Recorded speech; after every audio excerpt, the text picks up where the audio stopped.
অর্থের প্রয়োজন আমাদের জীবনে সকলেরই আছে। অর্থ যদি থাকে তাহলে আমরা আমাদের জীবনযাপনটাকে ভালোভাবে চালনা করতে পারি, আমাদের ইচ্ছে মতো আমরা জীবনযাপন করতে পারি, যখন যেটা প্রয়োজন সেটা আমরা নিতে পারি। কিন্তু যদি অর্থ ব্লকেজ তৈরি হয় আমাদের জীবনে, যদি অর্থের ব্লকেজ থাকে, ভালোভাবে অর্থ উপার্জন না হয়, ভালোভাবে অর্থ জীবনে না আসে, সেক্ষেত্রে আমাদের কি করা উচিত?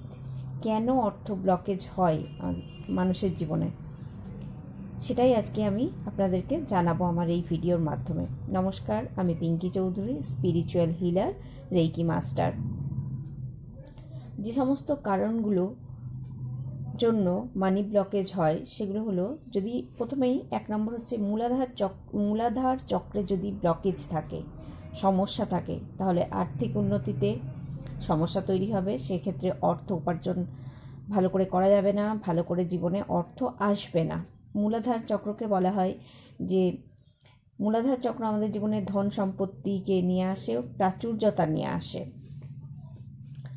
টাকা পয়সা সংক্রান্ত যদি চিন্তাভাবনা প্রচণ্ড নেগেটিভ থাকে, এই আসছে না, হচ্ছে না, এই ধরনের সবসময় নেগেটিভিটি যদি থাকে টাকা পয়সা উপার্জনের ক্ষেত্রে, সেক্ষেত্রে অর্থের ব্লকেজ তৈরি হয়।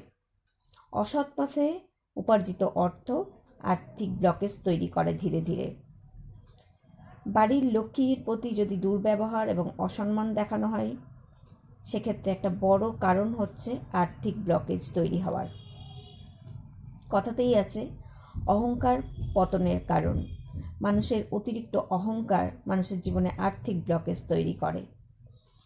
যদি কোনো কারণে, কোনো প্রকারে কোনো ঋণাত্মক দৃষ্টি বা ঋণাত্মক এনার্জি ঘর সংসারে জীবনের ওপরে পড়ে, তাহলেও আর্থিক ব্লকেজ তৈরি হয়, জীবনে সুখ শান্তি সমৃদ্ধির সমস্যা আসে, সমৃদ্ধিতে সমস্যা আসে।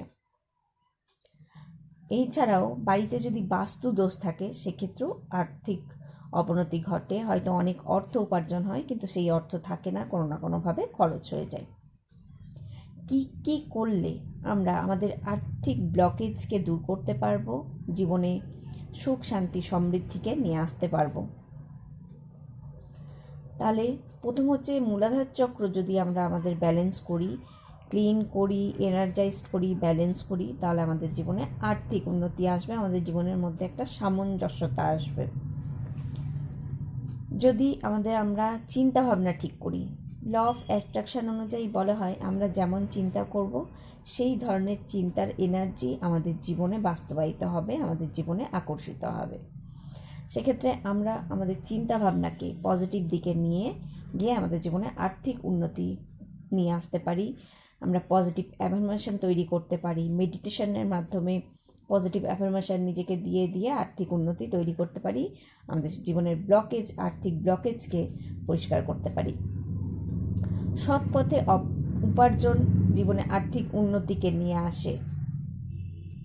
বাড়ির লোকজন বা বাইরের লোকজন সব ক্ষেত্রেই যদি কেউ কোনো রকম ঋণাত্মকভাবে আমাদের প্রতি কোনো চিন্তা ভাবনা করে, যদি আমরা আমাদের ব্যবহার দ্বারা কাউকে আহত করি, দুঃখ দিই, কষ্ট দিই, তাহলে সেক্ষেত্রেও তাদের এনার্জি আমাদের জীবনের উপরে একটা বিশাল প্রভাব ফেলে আর্থিক ব্লকেজের, এবং যে কোনো ধরনের সমস্যার, জীবনে সমস্যা আসে।